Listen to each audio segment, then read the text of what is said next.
Our next topic is the origin of what we call biological evil. And we're going to have to define these terms, what biological evil is. Evil in general is actually classified into several categories. We have something called moral evil that would correspond to sin itself. So if a person disobeyed a commandment of God, that's a moral disobedience, that's a moral evil. In contrast, we have something called natural evil. This is what theologians and philosophers have assigned to those things in the natural world that in fact result in the suffering of humans or animals. So this would be things like, let's say, a tornado comes through an area and causes suffering of humans and animals, a flood, an avalanche, a volcano, disease, anything that would cause human and or animal suffering is something we'd call natural evil. We can subdivide natural evil into different kinds of natural evil. And one of those, as I mentioned, let's say things like hurricanes and tornadoes, those aren't biological natural evils. Those might be geological or climatological natural evils. Biological natural evil would be things in the biological world that cause human and or animal suffering. So, for example, in this category, degenerative aging is a biological evil. And we're not talking about aging where you grow up from a baby into a mature individual. We're talking about once that has occurred and you've become a mature individual, in years that come you become more feeble, pain increases, you can't stand up as straight, can't hear as well, can't see as well. It's degenerative aging. Rather than the person being mature, the person is old, they've gone over the hill. This would be the kind of thing referred to as degenerative aging. This is something that causes suffering in both humans and, in fact, animals. They can go through degenerative aging where they aren't as, they feel more pain, they feel unnecessary pain because of their age. Other examples of biological evil would be disease, where organisms suffer because of the disease that they have been subject to. In this category would be parasites that cause harm on another individual, cause suffering on another individual. Death is something that would cause suffering, both in the process of dying might involve suffering, and when someone has lost someone they've been in association with their whole life or for many years, there is a suffering involved in the loss of that individual. Other examples would be predation, where animals are eating other animals. I suppose if that's done fast enough, there's not necessarily any suffering, but sometimes it's the process of killing another organism, that organism suffers. There's also another process we'll talk about called natural selection that also involves evil. These are examples of biological evil. According to what we've already said, according to the young age creationist position, all natural evil is due to man's fall. It's all a consequence of the curse that came about in Genesis chapter 3. That would make all evil due to sin, specifically human sin. Moral evil obviously is due to sin because it is sin. That's what it's described as. But in addition to that, the consequence of human sin is the curse that God placed upon the creation. That would place all natural evil also within the list of things that are due to the consequence. They're a consequence of man's sin. So the original creation before the fall was in fact without death, without aging, without disease, parasitism, predation, natural selection. There was no biological evil, there was no climatological evil, there was no geological evil, there was no moral evil. The entire creation was without any evil at all. So then it would make sense that God could look at everything he had created and made and say, it is very good. It is without evil of any sort whatsoever. But at the fall, as I said, the curse comes. God introduces natural evil into the creation.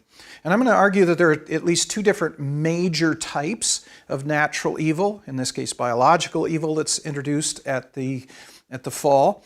And I'm going to call one of them negative effects of the fall. That's what I'm about to go through.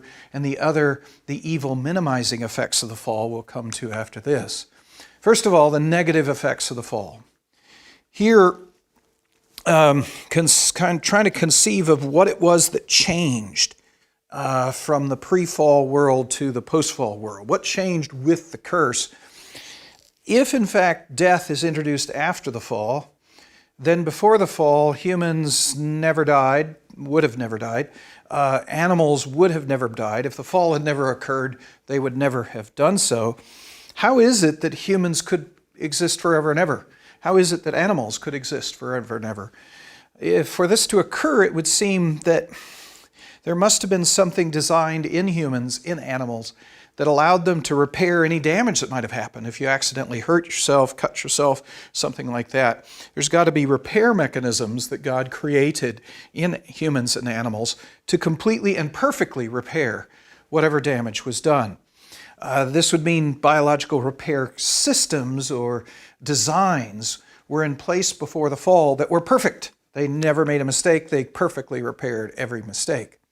And perhaps at the curse, God introduced slight imperfections in that repair process, so that now slight imperfections were introduced into the world or were allowed into the world. Organisms weren't fully repaired when they were injured. And this could explain such things as degenerative aging. When we grow up from a child into an adult, but we persist for years and years thereafter, if our repair mechanisms are just slightly off, then we're going to accumulate more and more little mistakes or little injuries that cumulatively over time add up to make us more and more feeble, to increase our pain more and more, compromise our systems, make us less capable of doing what we were once doing with time. And so that would explain the slight imperfections introduced into the biological repair mechanisms would explain such things as degenerative aging. It would also perhaps explain a lot of what we now understand disease to be. For example, we've got genetic information in our bodies that tells our bodies how to build things properly.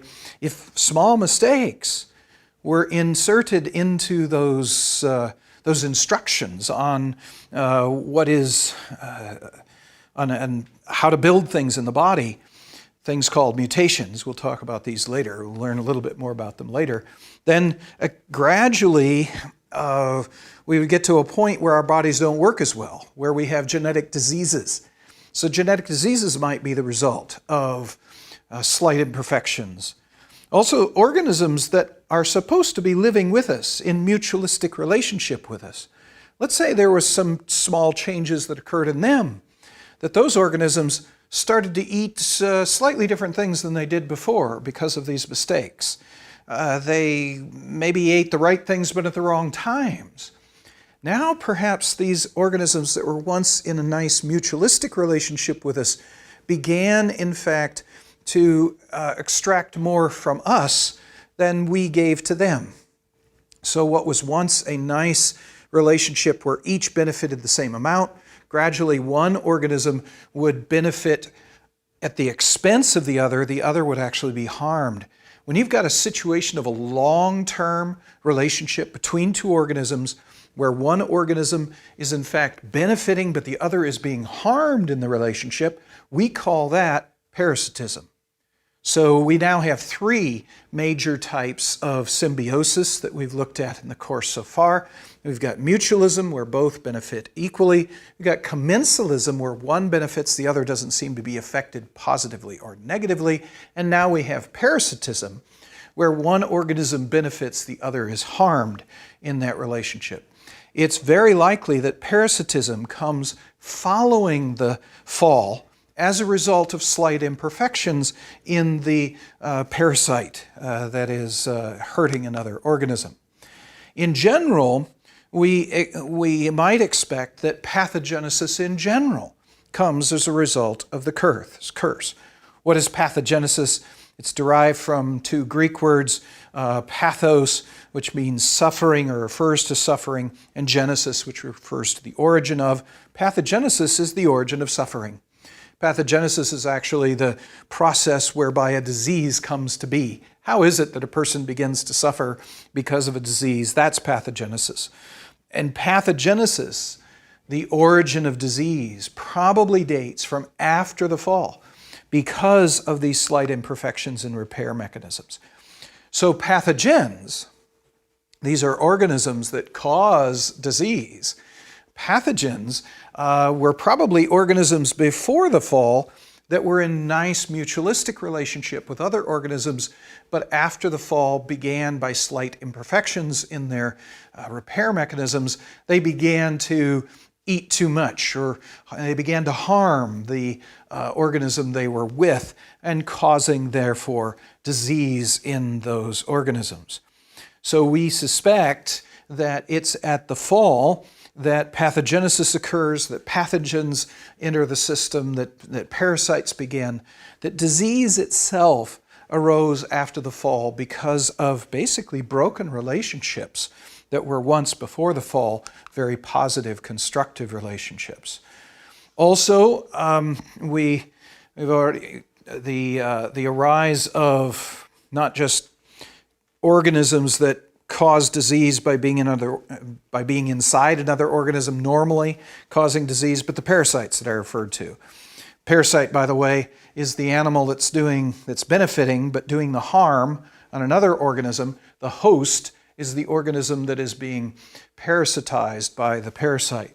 So we think that degenerative aging, disease, and parasitism are negative effects of the fall that come probably as a result of slight imperfections in the repair mechanism.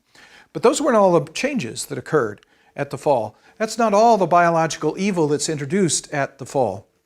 There's another category of changes, which I call the evil minimizing effects of the fall.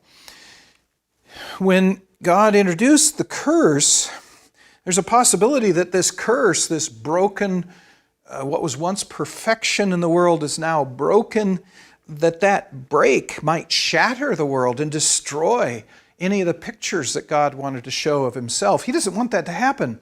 So he wants the creation to be cursed because of man's sin, but not cursed so much that it's going to not be able to function. Not cursed so much that it won't still show the very nature of God. So he, I believe, introduced with the curse things that keep evil, natural evil, biological evil, from spreading so much or destroying so much that the biological world would be compromised. And one example of this is where God said, following the curse, "Lest man take of the tree of life and live forever," God sends Adam out of the garden. So here's the situation. God said God had already cursed the creation. He had cursed the ground. He'd cursed humans. He'd cursed the animals and the plants. But Adam was still in the garden. He still had access to the tree of life. Apparently, if he had, even at that point, if he had lived in the garden and had access to the tree of life, he would have lived forever. Somehow, eating the tree of life allowed him to live forever. But this would create a real problem, because if, in fact, he is now, for the rest of his life, going to gradually deteriorate, every day he's going to be feeling a little bit more pain than he did the day before because of degenerative aging. If every day he's not as able to see as well as he did the day before and hear as well as he did the day before, as he degenerates through time, he's going to increase his own suffering through time. But if he eats the tree of life and lives forever, he's forever going to become more and more degenerated. He's going to feel pain more and more forever. His suffering is going to increase, and he can't die. He can't end this process That would be horrible. So God says, lest he take of the tree of life and live forever, because this wouldn't be a good thing in a fallen world, he then kicks Adam out of the garden so that Adam could die. What this means is death is merciful. Now, death is not a good thing in the world before the fall. Before the fall, the world is perfect and good, and it's good that things live forever. But once the curse is introduced, death becomes merciful. Something that's that's suffering, that's in great unnecessary pain because of disease or because of degenerative aging or because of a parasite. These things, death comes as a relief from this suffering. Death comes as a good thing. Now don't get me wrong, death in an absolute sense is not good. Death isn't good before the fall, but in a fallen world, death becomes a good thing.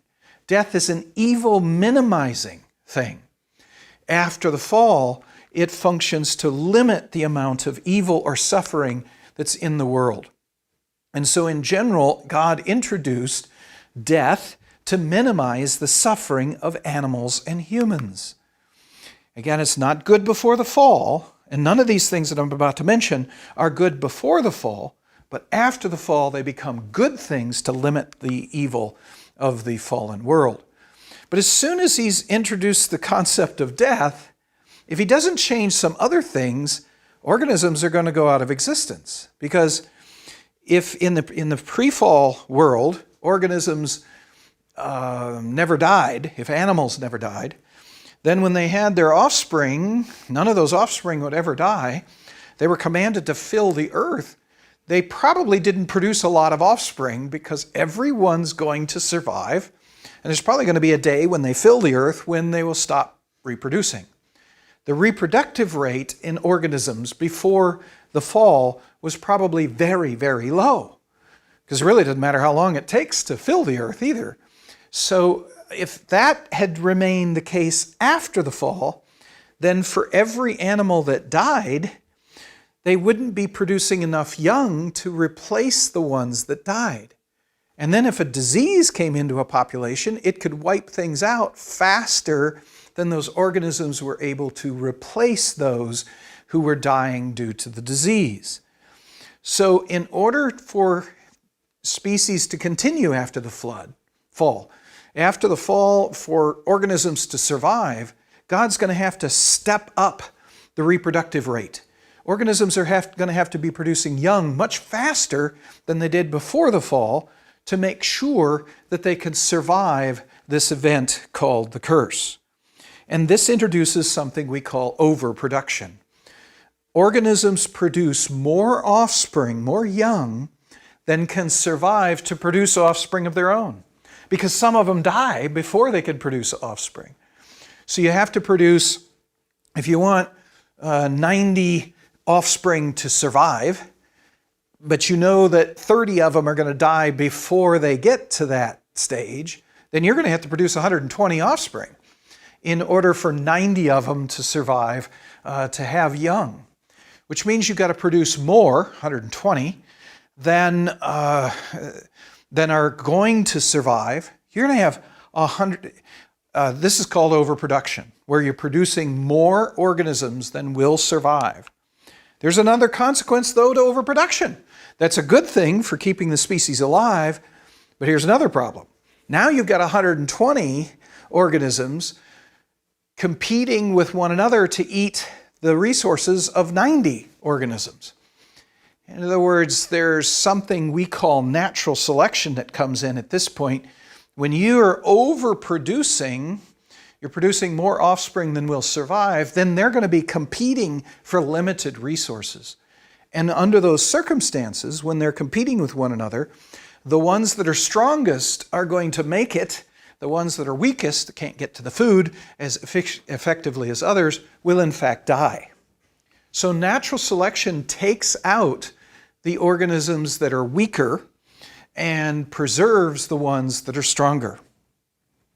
Now, this doesn't sound like a very good thing, and again, it isn't a very good thing before the fall, but after the fall, Natural selection tends to take out the diseased organisms as opposed to those that aren't diseased.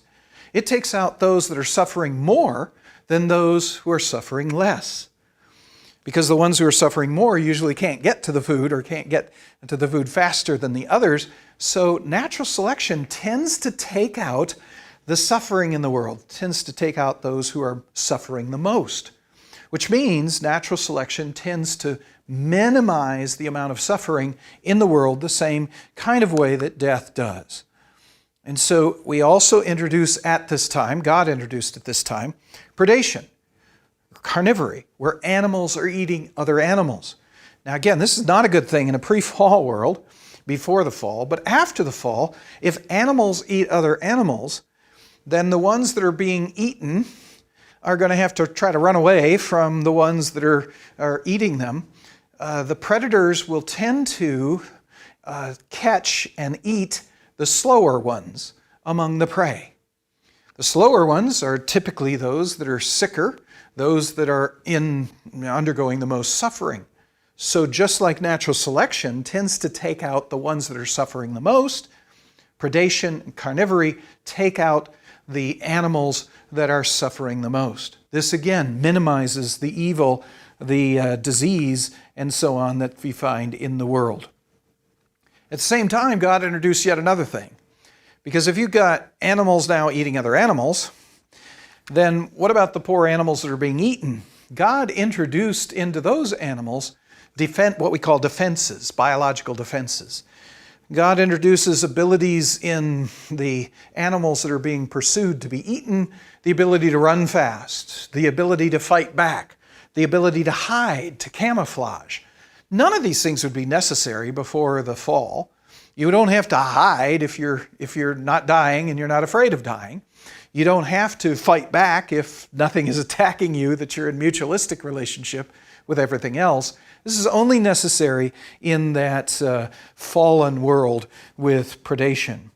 All of these things, death, overproduction, natural selection, predation, and defenses, are introduced at the curse as means of limiting the amount of evil, natural evil, biological evil, that existed before the fall. None of them are good in the pre-fall world, but all of them turn out to be good, or at least minimizing evil, in the post-fall world. So in general, and it's important that you remember this is going to be a point that's going to be important in the future here, the curse that God placed upon His creation because of man's fall involve both degenerative effects that really are negative effects of the fall, as well as other effects or changes that were evil minimizing. Those effects, the second set of effects, the evil minimizing effects, are not good before the fall, but they're good after the fall of man.